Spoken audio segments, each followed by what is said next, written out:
मित्रो, आपण इस्लामपूर शहरातील शिवाजी महाराजांच्या पुतळ्यासमोर उभा आहोत आणि या पुतळा परिसरात असलेला जो कारंजा आहे तो मध्यंतरी काही दिवस बंद होता.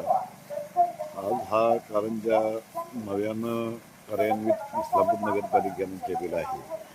आपण बघत असाल की या परिसरामध्ये इस्लामपूरचे प्रसिद्ध रंगावलीकार गणेश पोद्दार यांनी अतिशय आकर्षक अशा प्रकारची रांगोळी रेखाटलेली आहे आणि या कारंजामुळे इस्लामपूर शहरातील ह्या शिवाजी पुतळा परिसराच्या सौंदर्यामध्ये वाढ झालेली आहे.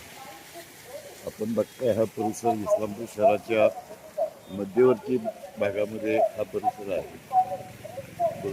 पाठीमागच्या बाजूला तहसीलदार कार्यालय आहे आणि याच परिसरामध्ये इस्लामपूर शहरातली सर्व प्रकारची आंदोलनं, सभा होत राहतात.